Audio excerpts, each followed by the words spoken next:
Support for the Leadoff on WGLT and WGLT.org comes from the Central Illinois Regional Airport, where Florida beaches are one flight away. Featuring nonstop service on Allegiant Airlines to Tampa St. Pete and Orlando Sanford from Bloomington. Close, convenient, CIRA. More at CIRA.com.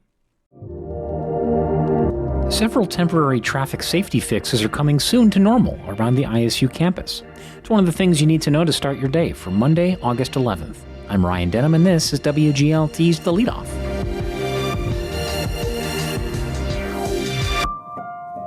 Now let's lead off with those temporary traffic safety measures coming to the ISU campus next month. Traffic data and responses to a campus-wide survey helped the town of Normal select several locations that may become safer with new pilot programs to calm traffic. WGLT's Braden Fogerson has more. 6% of all crashes on the ISU campus involve a pedestrian or bicyclist. That's a much higher rate than elsewhere in McLean County or statewide. The statewide average is 2%. Normal Engineering and Public Works Director Ryan Otto says distracted driving and walking is part of the problem. Another is how students are getting across campus. The statistics show there were like 14,000 people driving in every day, and there's not nearly that many parking spaces, so it makes sense that people are parking on the outskirts of campus and then walking to their destination on campus. The town of Normal plans to implement traffic calming measures in hotspots, things like closing lanes that bypass a stoplight or narrowing the street at Constitution Trail crossings. It results in a safer situation because pedestrians have more time to react, and a motorist also has time to brake. Slower speeds, less braking distance, and just safer outcomes is our hope. The temporary measures will come to campus the week after Labor Day. QR codes will be placed where these pilot projects take place to allow for additional feedback. The project team will also be observing various movements, both of pedestrians and vehicles, and just watching how traffic is moving and recording that information as well. If positive feedback comes, Otto says these projects may be able to last longer or come to other areas on campus. I'm Braden Fogerson. Here's some other stories we're following in the WGLT newsroom. A 17-year-old from Bloomington has pleaded not guilty to murder charges in connection with a shooting in West Bloomington. Prosecutors say the teenager claimed self-defense and said 35-year-old victim Darius Floyd pointed a gun at him. The Bloomington Center for the Performing Arts will move to cashless concessions starting September 1st. City officials say it's to help reduce wait times and improve the guest experience at events. And a Ryan Sandberg rookie card could be yours through a live property auction at the Illinois State Fair next weekend. Also included, silver dollars, a 10-ounce gold bar, and a Mickey Mantle baseball card. You can find more on these stories at WGLT.org. Prairie Fire Theatre is putting the finishing touches on their summer main stage production, running this week at Illinois Wesleyan.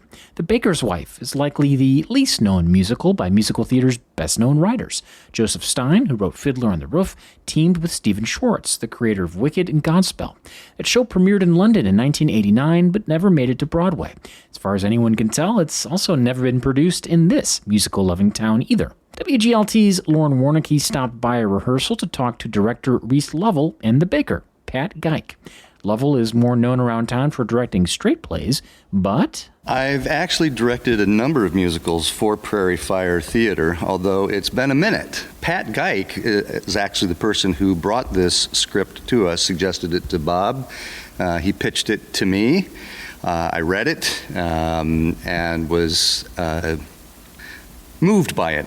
I think the music is delightful. If you know Stephen Schwartz, you will hear musical motifs throughout this. Of course, the musical that he's best known for is Wicked.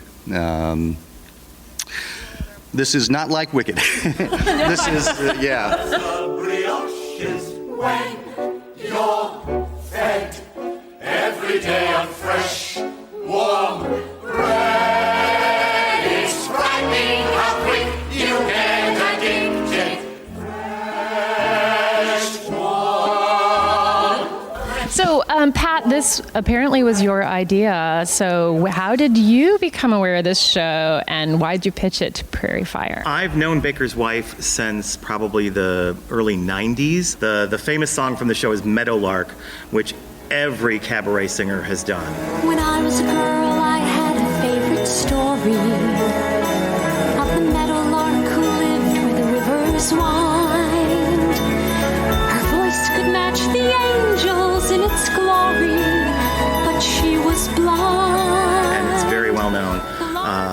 And that song, it's just an instant classic, but I have loved it ever since I first heard it. And the role of the baker was actually on my bucket list. It was kind of on my backup bucket list because nobody ever does this show. People might come through the door because they've heard of Wicked, right? And they like Wicked, or their parents like Godspell, right? And so I think, like we talked about, the music will resonate differently with a lot of people. The story might resonate with people who like, old French films. Who knows what will bring people into the door? But what do you connect with the most with this show, and why do you know people will love it? Let's start with you, Pat. Well, the themes of this show are just so beautiful and so universal. Connection, community. Community's a big one. Very big one. Forgiveness. I come to it with an interesting perspective because I did not meet my partner and marry until late in life.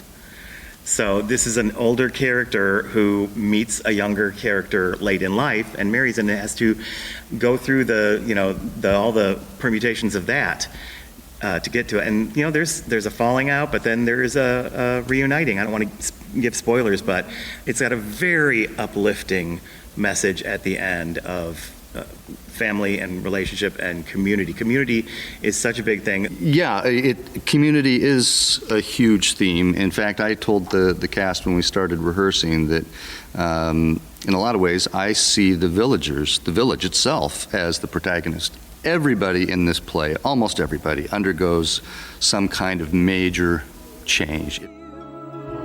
Now your whole life is different. The Baker's Wife runs Wednesday through Sunday at Illinois Wesleyan. Lauren Warnicki spoke with director Reese Lovell and actor Pat Geik.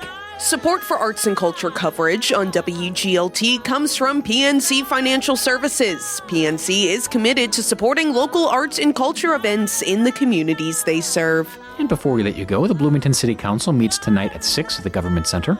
On the agenda is the proposed closure of a small stretch of Elm Street between Main and Center to make room for possible redevelopment. And that's it for today. I'm Ryan Denham. The show is produced by Bren McMonagle. You can subscribe to The Leadoff on the NPR app or wherever you get your podcasts.